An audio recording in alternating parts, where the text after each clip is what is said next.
Well, you seem more excited than me, and I've seen the fucking show. Good manners are disappearing. When I was a lad, it was considered polite to tap a lady on the head before ejaculating. I know. You know why kids wear their trousers slung low with no belt? It's because they're dicks. True story. I attempted suicide once, came pretty close, killed the guy standing next to me. It's all right, it was a goth, it's what he would have wanted. Whenever my girlfriend says, fucking men, I always think, yeah, that is the alternative. Oh, what, sorry? Tosser. Right. Just tosser. Yeah, you know you're in fucking Glasgow, don't you, where someone pays you $22.50 to tell you to fuck off.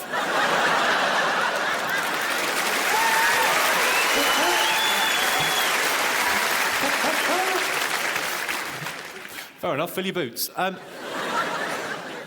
On average, in the Northern Hemisphere, January is the coldest month of the year. But if you were in Australia, you'd be surrounded by cunts.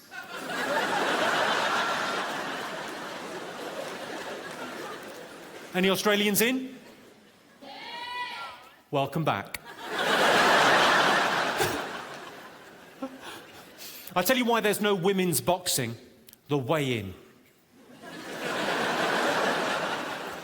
The fight would happen then and there. Per square inch of head, people with red hair have 750 fewer friends than normal people. A lot, isn't it? Are there any redheads in? I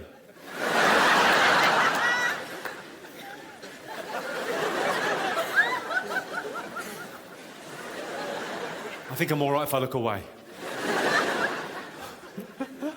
My partner recently lost 11 stone. Well, I say that, I left her.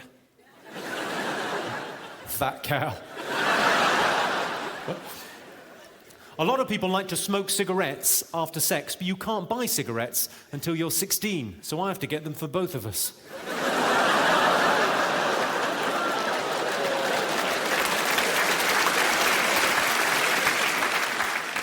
You think it's wrong I'm buying a 15-year-old girl cigarettes?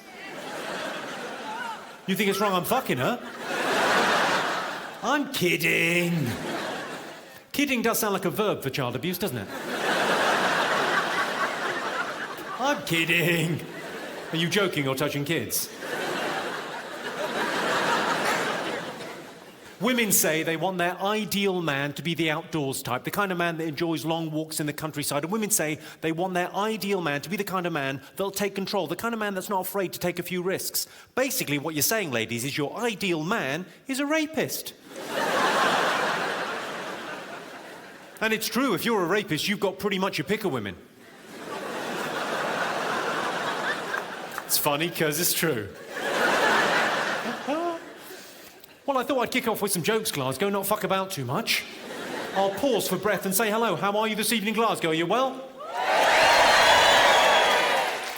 Like an angry mob. Well, I thought we'd kick off properly. We're in a beautiful room, the Armadillo in Glasgow, bloody marvellous. I thought we'd start things properly, yeah? Because everyone's dressed up, it's a Saturday night. Let's start things properly. Let's have a round of applause for the ladies. Let's have a round of applause for the ladies. Yeah, quite right, yeah. Actually, that's probably enough. Looking round, some of them have made no effort. You've not made an effort, have you? Oh, bless him. Mongo, no lie. Look at you. And so your comment there is, I haven't made much of an effort. Well, there's some cameras and some fucking lights. I don't know what you had in mind.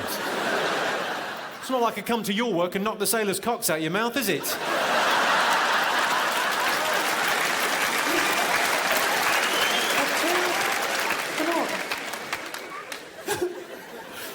Seems like a very weird thing from quite a tough-looking man from Glasgow to say. Oh, you've not made much of an effort. I thought you'd be dressed up prettier. It's a little bit prison rape coming from you, sir. That's what it feels like. My point, there's an incredible amount of pressure on women these days to be beautiful and thin, and all I can say is, we've got some very brave girls in here this evening, really. Terrific stuff. So there are some stunning-looking women in here this evening, and some right dogs. You know who you are. I'm joking. No one in here is stunning. It's all right to make those kind of jokes in comedy because no one really minds. Because, like, occasionally someone will go, oh, yeah, comedy, it's the new rock and roll. It fucking isn't. I'll tell you how you can tell comedy isn't rock and roll. There's no comedy groupies. There's groupies in rock and roll. There's no groupies in comedy. What girl is so into comedy she's going to come backstage and suck me off? Well, might be a premature end to the show. Well, often they don't phrase it like that. They'll say, what's wrong with you? So I thought this evening what might be a fun thing to do is to take you on a little guided tour inside of my mind. I've done some pictures to illustrate, and I'll show you what's actually happening up here. Oh, yes. Sorry, I've just noticed some people wearing masks of my face in what could only be described as a fucking freaky incident. Why have you've got a mask of my... Could you just hold it up so... Could you turn that round just so other people can see how fucking freaky that is? You know what the odd thing about that is? I was looking at you for a second, I was going, that looks familiar. That's something about, hang on, I'm usually shaving when this happens. Well, thanks for fucking freaking me out on the DVD record, I really fucking appreciate it. You crazy bin. What's your name, madam? Claire. And what do you do, Claire? Depends on the guy, probably. If it's a one-night stand, you really let your hair down. Go on. What do you do for a living, Claire? A student. You're a student. Ah, thus the free time to be making masks of comedians' faces. And who are you here with? Who's your friend? Is she your special friend? Your special friends. Do you sometimes use the mask and use a strap-on and pretend... Yeah. Pretend you're doing it like normal people. Yeah. Sorry, that's how I laugh. If I laugh at any point in the show, it sounds like Elmo's being tickled. Or a seal is being sexually molested. Well, thanks very much for making the mark. Thanks for making a fuss of me. Right. Sorry, I was going to take you on a guided tour of my mind. We'll kick off with some thoughts. That's me thinking. Or shitting, it's unclear from that. Not that I don't really like the term shitting, I find it's a bit aggressive. I prefer to say growing a tail. It's nice to be nice, isn't it? Right, some thoughts for Glasgow. White van drivers. I don't know, they think they own the road with their flashing lights and their sirens. Oh, there's been an accident. There fucking will be. Of course, the thing they never do on soaps is watch TV, and that's because they'd see all their dead friends on the bill.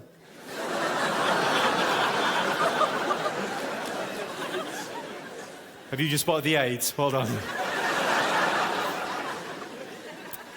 Whenever I see a sticker on the back of a car saying Princess on Board, it always makes me think of Diana.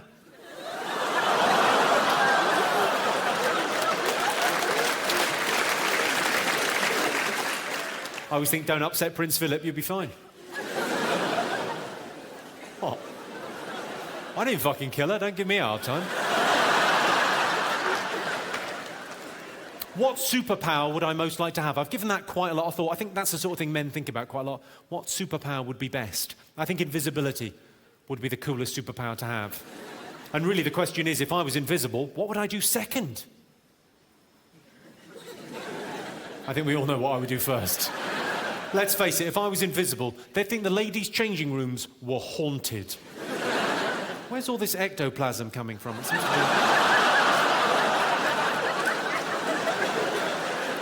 Something just tapped me on the head.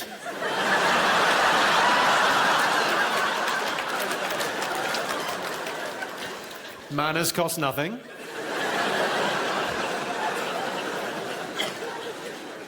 I have a lot of ideas, and I'd like to share some of my ideas with Glasgow this evening. Yes, I'd like to share some ideas with all of you good people. I'm working on a book at the moment. I'm working on a book. It's about a zombie that comes back from the dead, but the twist is the zombie is the good guy. But apparently it's already been done. It's called the Bible. It's annoying, isn't it? I've had an idea for a TV show. It's called Jim'll Fix It. It's just me spaying cats.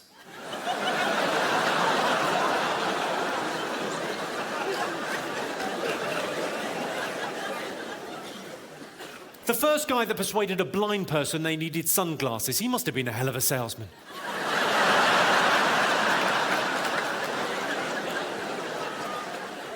There's a lot of problems in the world, so I like to do a little bit of problem solving every day, try and make the world a slightly better place.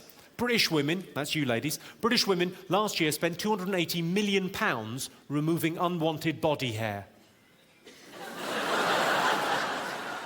Surely it would be cheaper and easier just to move to Germany.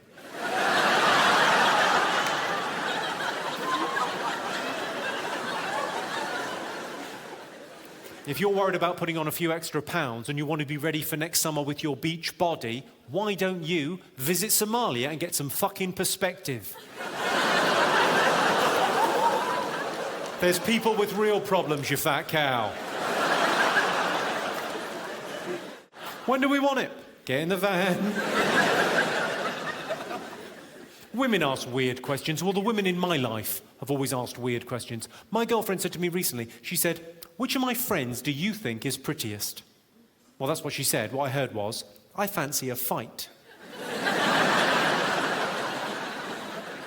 I don't know much about women, but I know there is no correct answer to the question, "Which of my friends do you think is prettiest?" There's nothing I can say that she'll go, "Oh, good." Yeah. And there's going to be trouble, so I thought, well, I might as well be hung for a sheep as a lamb. So when she asked, "Which of my friends do you think is prettiest?" I said, "Well, Karen is pretty, but Susan does that thing with her tongue." Talking during sex, Glasgow. Where do you stand on talking during sex? I think there should be very strict rules on talking during sex. Rule number 1, don't. Rule number 2, shh. And those are the rules. My girlfriend talks during sex. I don't mean sexy, dirty, filthy talk. I'd love that. That'd be awesome. No.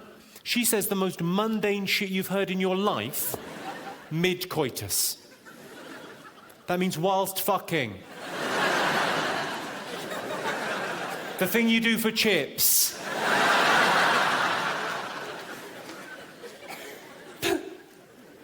I'll give you an example, okay? So a couple of weeks ago, we were making love. I'd made her do it love. We were about halfway through. Well, we were nearly finished, truth be told, but she didn't know that. I was actually... And she said, "Where did I leave my keys?" I said, "Well, they're not in your vagina. I've had a good route round. I was sure I would have noticed something. I'll check your bum." She said, "You will not. No one's birthday." So I've come up with a way of dealing with this, okay? I could just say to her, "Could you not say mundane things during sex because it sort of kills the mood for me, sort of ruins it, you know, kills the moment." I could just say that, but that would be literally no fun at all. So what I'm doing is whatever she says to me, no matter how mundane, whatever she says to me during sex, I try and make it sexy. Set myself that challenge. It's a lot of fun. I'll give you an example. She said to me a couple of weeks ago, she said, "The recycling's coming tomorrow." Well, more accurately, she said, "The recycling's coming tomorrow." So I said, "The recycling's not the only thing coming tomorrow." "Yeah, I'm gonna separate your paper and plastic." Doesn't really mean anything. That's my sexy voice, by the way. I've kind of gone for a 1970s blaxploitation New York City voice, because then you can say things like, "I'm coming." If I just use my voice, I've just got to go, "I've arrived." Has anyone heard anything more mundane than that during sex?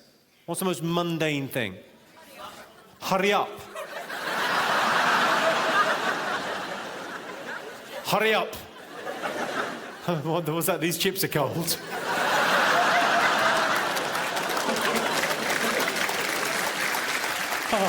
Oh, bless. Any others? What? Sorry, what was that one there? Rather cold today.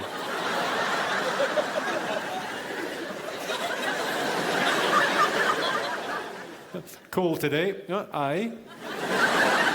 That's like small talk at a bus station. I suppose we're in Glasgow. It could well have happened at a bus station. I got the little one. Oh, yes. Any others? Is it in yet? So have you said to this boy here, there's a man covering his eyes now with a... Oh, God, she hasn't. That's not your boyfriend. I'm sure you don't limit yourself to one. But you've said to a man, is it in yet? But you've said that to him, you've looked a man in the eyes and gone, is it in yet? Well, you don't want to look down and check and you've got no feeling in your vagina whatsoever. So hang on, just make eye contact with me. Without looking down, can you tell if there's a cock in you now?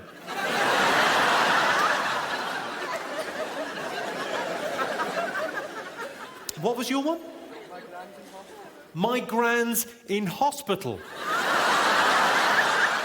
You were fucking someone and they said to you, my gran's in hospital. Oh, yeah, baby, tell it like it is.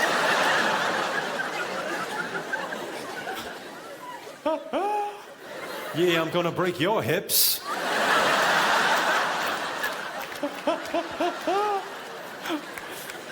Any other mundane things during sex? There's the ice cream van. There's the ice cream van.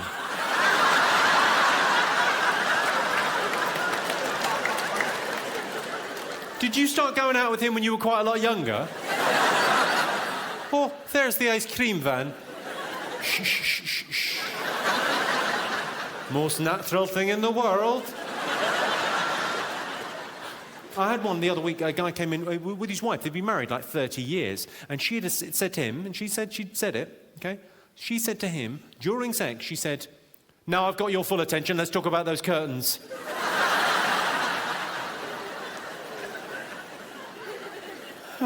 I wish I'd been him, I would have gone, curtains look fine. I was asked recently, Glasgow, by like a proper publishing company said to me, do you want to write an autobiography? And I've given it a little bit of thought. I've made some notes, and I thought we might go through the notes this evening and see whether we think it's a good idea for me to write a book. Just out of interest, if I wrote a biography, who here would buy it? Well, it might just be worthwhile. You never know your luck. Well, look, I've been asked to write it, so I thought I'd make some notes. Obviously, my first thought when they said, do you want to write a biography was, well, I wish I'd kept a journal, but I never kept a journal because I'm not a fat goth girl. The first thing you've got to talk about, if you write one of these kind of cash in on your fame biographies, you've got to talk about being famous. You know, has fame changed me? No, I've always been a bit of a cunt.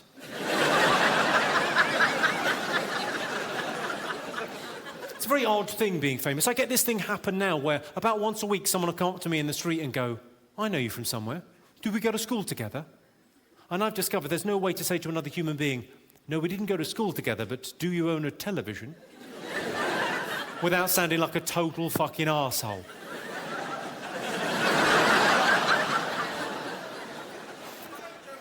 What, sorry? Is that Buckfast? No, that's water. You've probably heard of it.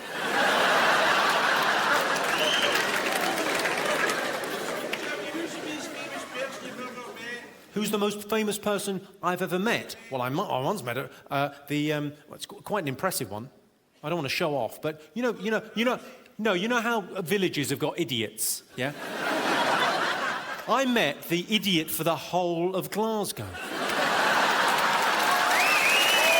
Yeah. Yes,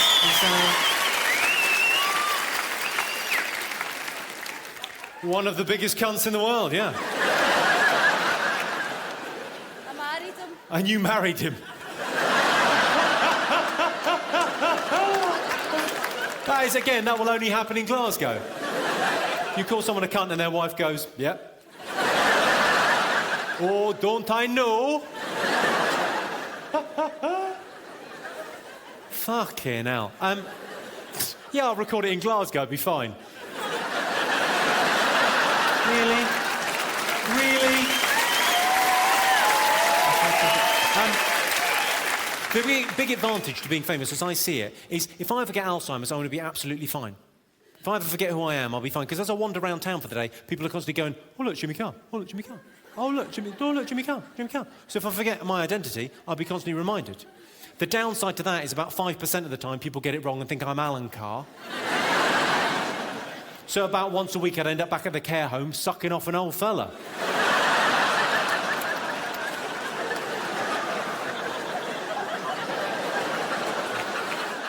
Oh, I don't really like it. Looks. Let's talk about my looks. Well, could be worse. It could have been a pop-up book. Looking at me, you wouldn't think I was voted the 4th sexiest man in Britain.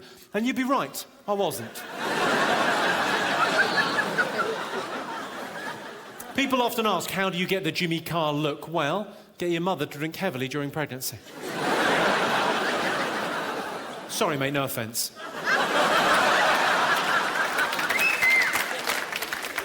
I do look a little like Roger Federer, and a lot like Ian Beale's daughter from EastEnders. Yeah, I wish that wasn't funny. I wish that didn't ring true, but sadly it does, doesn't it? It's an odd thing, being on TV, being on stage in front of all you people, it makes you more vain than you should otherwise be. I mean, I'm a 37-year-old man, I shouldn't be vain at all. I realise you can't polish a turd. But you can roll it in glitter, can't you? So you do the best with what you've got. And I always try and make the best of myself, try and, dress well and present myself well. It only ever leads to embarrassment, Vanity. I remember the first time I did a room this size in London, my older brother came to the gig. Yeah, I've always, looked up to my older brother. Came to the show, came backstage afterwards. He didn't say anything about the performance. He just went, "Are you wearing makeup?" And to my eternal shame, I went, "No, it's tinted moisturiser." I realise now, I couldn't have sounded gayer to him with 2 cocks in my mouth.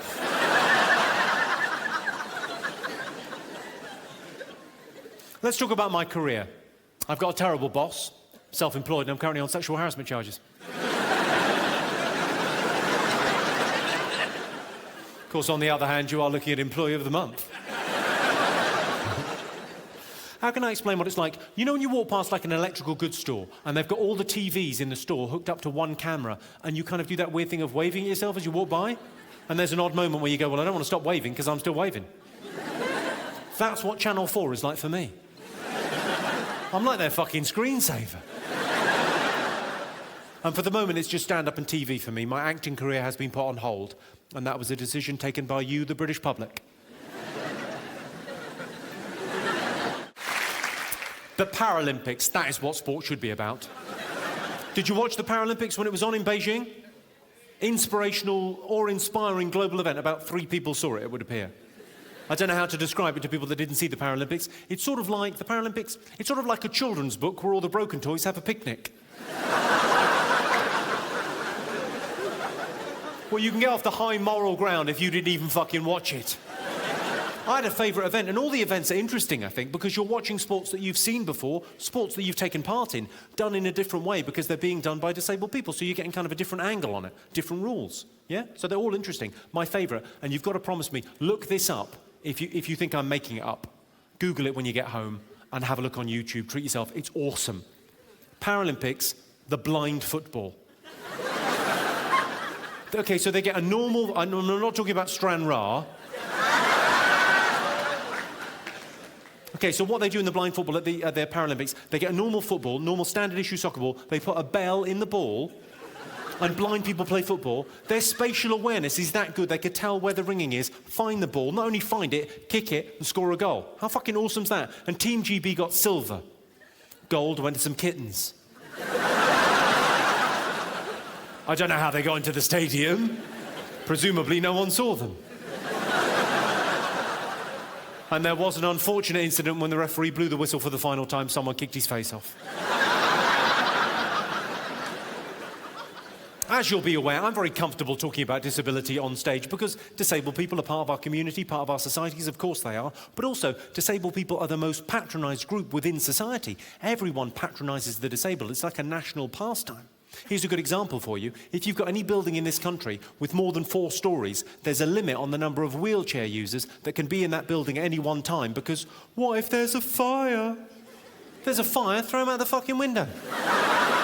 What's he going to do, break his back again? What's he going to be, double paralysed? You heard about Dave, he's been double paralysed. It's pretty bad, he's got to go around in 2 wheelchairs.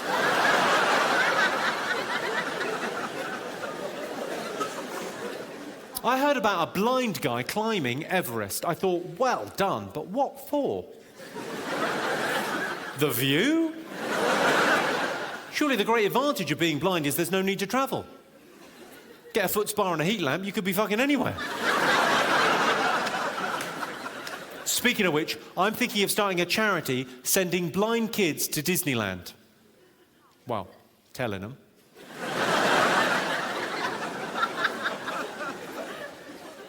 No, it's not the same, but my dog's gone, well, he's lost an eye, and he's got, well, the vet reckons he's got about 30% peripheral vision in his remaining eye. Who thinks I should get the vet to put him down?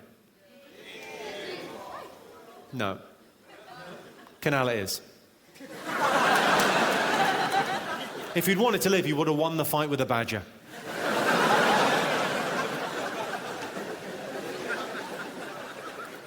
A lot of men like it when the collars and cuffs match, but I wouldn't want to date a bald lady.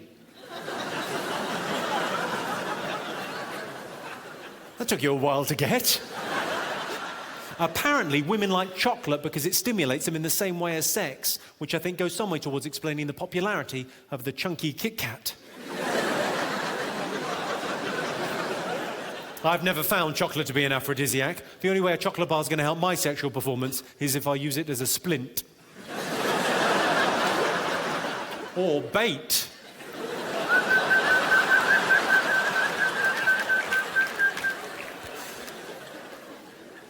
I've got a friend that took me to one side recently. He said, what does it mean if on a first date a girl puts a cheeky finger up your bum whilst filleting you?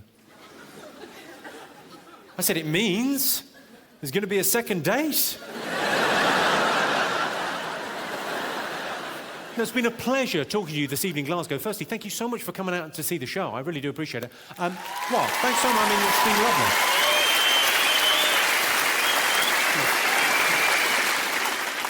Couple of quick things just before I go. If you've never seen a Punch and Judy show, I don't want to spoil it for you, but the man behind the curtain is a paedophile. A lot of people don't think paedophiles should be allowed to live anywhere near schools, but it does reduce their carbon footprint.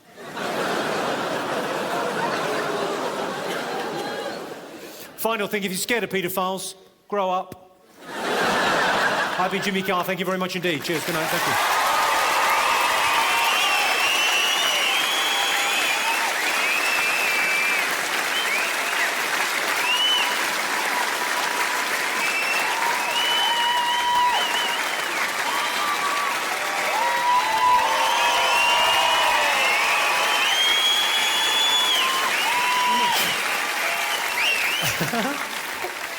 Thanks very much, Glasgow. I don't know if you realise as an audience what that noise means to performers. That simple act of applauding, it's everything you work for as a performer, but that noise could drive you mental. Imagine if that happened when you left work. You finished a busy day doing whatever you do with your lives, you finish work and 3,000 people go, fucking yeah!